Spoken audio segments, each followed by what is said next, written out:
자, 그 다음 이제 정보보호관리 및 법규 이렇게 되어 있는데, 보통 비밀번호를 획득할 수 있는 가능성이 있으며 데이터값, 그러니까 요게 이제 그 말이 없잖아요. 어차피 이거는 답이 둘 중에 하나예요. 집합 아니면 추론이거든요. 데이터베이스 보안에서 추론이라는 거는 유추하여 이런 말이 나온단 말이에요. 근데 이런 말이 없잖아요. 그런데 그런 말을 주면 너무 쉽죠. 그러니까 보안으로 분류되지 않는 뭔가를 이러는 추론이고, 집합은 낮은 보안 등급에서 높은 보안 등급의 내용을 안다. 그러면 집합이에요. 그러니까 얘는 보안 등급이라는 말이 없잖아요, 지금. 그죠? 그래, 이건 추론이에요, 추론. 자, 그 다음에 지속적으로 한다. PDCA는 뭔가 지속적으로 유지한다. 그걸 나타내고, 이거에 따른 표준은 뭐냐? 근데 국제 표준이니까 ISO 27001입니다. 우리나라 표준은 ISMS-P죠. 자, A 쇼핑몰에서 물품 배송을 위해서 B 배송업체에 업무를 위탁을 맺었대요. 핸드폰을 전달했대.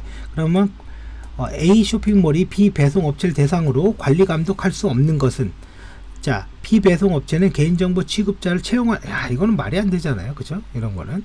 그러니까 너무 문제가 극과 극이라는 거예요. 영상 처리 설치 운영할 수 있는 게 아닌 것은, 그러니까 CCTV 설치하면 안 된다. 그죠? 어디냐 이거죠. 쇼핑몰에 고객의 이동 경로, 이거는 이제 마케팅 분석을 위해서 하는 거잖아요. 이건 안 된다 이거죠. 시설 관리와 안전을 위해서는 가능합니다. 그러니까 설치되어 있죠. 자, 위험 분석 기법, 어떠한 기대도 발생하지 않는다. 이런 말이 딱 나오잖아. 그런 시나리오법. 그죠? 그래서, 그리고 또 하나 시나리오법은 위협이라는 말이 반드시 나옵니다. 이렇게 위협. 알려지지 않는 위협을 아는 방법이 시나리오를 잡아보는 거야. 이렇게 해킹하지 않을까? 그게 시나리오인 거죠.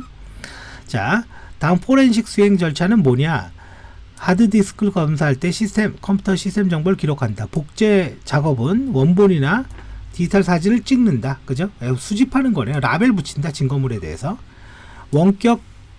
재택 원격 근무 시 지켜야 될 정보보호 실천 수칙 중 보안관리자가 해야 될 일이 아닌 것은, 원격에서 사내 시스템 접근 시 VPN을 사용하지 않고 VNC, 이거 원격 접속 프로그램이에요. 사용한다. 원격으로 할 때는 안전한 인증수단, 그죠? 개인정보 안정성 확보 조치가 어떻게 되어 있어요? 접근 통제, 접근 권한, 접속 기록 관리. 딱 이 세 개의 틀을 외워야 돼요. 그러면 접근 통제, 아마 접근 통제에 있을 거예요. 안전한 인증수단으로 접근해야 된다. 그 말이. 그게 VPN이라는 거죠. 다음 포렌식의 5대 원칙 항상 나옵니다. 이거 원칙. 그러면 유효성을 인정받을 수가 없다. 이거 뭐 그 재현성인가 보다. 그죠? 재현성. 왜냐면 이게 그 증거물이라는 걸 확인해 달라 이거죠. 검증해서 같은 조건이 나와야죠. 클라우드 컴퓨팅. 자, 그래 전문 인력 등의 전담 기관에 해당되지 않는 것은, 클라우드 컴퓨팅의 전담 기관에 해당되지 않는 거. 한국전자통신연구원. 그래서 지능정보 NIA죠. 그 다음 지역정보개발원 인터넷진흥원이 해당된다고 합니다. 자, 그리고 넘어가 볼게요. 과학기술정보통신부 장관이, 그죠? 장관이 ISMS 나왔네. ISMS를 만든 법률이 뭡니까? 정보통신망법이죠. 그래서 정보통신망법이니까 정보통신 서비스 제공자에 대한 법률이 정보통신망법이고, 그 제공자에 대한 보안 인증이 ISMS인 거고, 이 ISMS를 받아야 된다라고 나와 있는 게 정보보호 관리 체계 및 개인정보에 대한 고시가 있는 거죠. 그 고시에 나와 있는 게 요거죠. 정보자산의 중요도 평가, 기밀성, 가용성, 무결성으로 하는 거예요. 백업 데이터는 내와 금고로 보관함으로 있으므로 무결성을 가장 낮게 평가한다. 무결성이라는 건 임의로 변조할 수 있다. 그런 뜻입니다. 무결성이 낮다라는 건.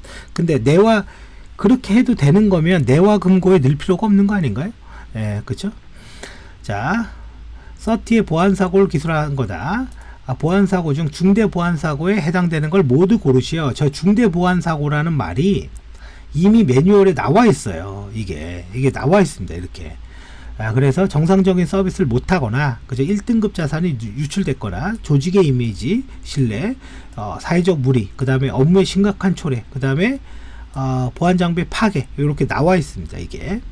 자, 금융회사에서 설치 운영 중인 정보보호위원회 심의사항으로 틀린 것은, 정보기술 계획, 그 다음에 취약점 평가 결과 보안조치 이행계획의 사항, 전산 보안사고, 전산 규정, 위반자에 대한 처리, 기타 정보 보호 관리자 및 정보 보안 업무에 수행하다 필요한 거. 이거는 맞는 거고요. 근데 지금 여기에서는 그냥 우리가 주관적으로 판단하는 게 아니라 이미 전자금융법에 관련된 내용들에서 나와 있는 것들이 뭐냐라는 거예요. 그래서 근데 이걸 외울 수는 없습니다. 이거를. 근데 그냥 요건 문제만 보십시오.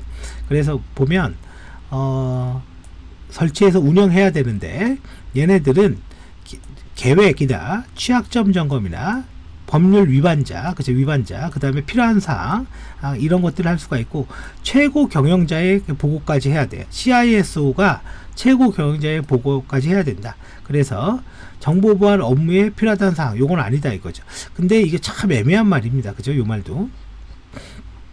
오히려 저런 게 더 쉬워 보이지만 틀리기가 더 쉽다. ISMS죠. 인증법인에 필수적으로 포함해야 될 자산이 아닌 것은 그게 이제 이거죠, 이거. 그죠? 이게 왜 그러냐면 ISMS는 정보통신 서비스 제공자에 대한 법률이에요, 제공자. 그러면 정보통신 서비스 제공자는 누구냐? 이거 쉽게 얘기하면 인터넷으로 영리, 돈 버는 회사. 이게 정보통신 서비스 제공자예요. 그러니까 인증 범위를 할 때 홈페이지가 들어가는 거예요. 인터넷으로 돈을 버니까. 게임 회사는 게임이 들어가는 거고. 근데 ERP DW 그룹웨어는요, 회사 업무, 내부 직원들의 메일을 보내간다거나 결제를 올릴 때 쓰는 프로그램들이라는 거예요. 물론 ERP는 재무회계이긴 하지만, 그래서 얘는 인증 범위에 안 들어간다. 단, 이런 건 있어요. ERP 중에, ERP가 이게 굉장히 큰 범위거든요, 이게. 그러니까, 이 두 개는 사실은 요 그룹웨어는 확실히 안 들어가요. 근데 DW 들어갈 수도 있어요, 여차하면, 사실은. 근데, 이 ERP 중에 학사관리 시스템, 그러니까 일부 대학에서는 SAP GUI라는 학사관리 시스템을 씁니다. 이거 인증범위거든요, 이거. 예. 그래서 이 문제대로 뭐 그냥 우리가 문제에 맞게 공부하는 겁니다. 야, 기본적으로 어쩔 수 없어요. 정보 주체의 동의 없이 가명 처리를 할 수 없는 경우는 자, 통계적 작성, 과학적 기록, 공익적 연구, 이거는 할 수 있죠. 1:1 마케팅이라는 건 그 사람이 누군지 안다는 얘기예요. 사이버 윤리에 대한 설명으로 옳지 않은 것은, 사이버 윤리는 기존의 컴퓨터 윤리까지 포함하겠죠, 당연히. 그냥 봐도.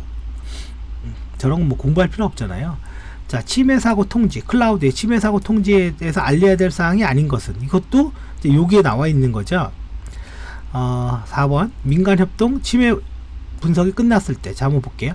해킹 등이 일어났을 때, 그저 발생했을 때 알려야 된다. 이용자의 정보가 유출될 때, 서비스가 10분 이상 되거나 24시간 이해 이상 됐을 때, 이때 알려야 된다. 원인 분석이 끝났을 때, 이거는 그냥 근데 공부 안 해도 알겠네요, 그죠? 요 세 개는 침해 사고일 때 알려야 될 사항으로 맞는 거니까. 자, 넘어갑니다. 로그에 관련된 책임 추적성, 그죠? 누가 뭘 했냐? 정량적 위험 분석 기법은 뭐냐? 과거 자료. 얘가 좀 정성 같잖아요. 얘가 정량입니다. 좀 특이하죠, 얘가.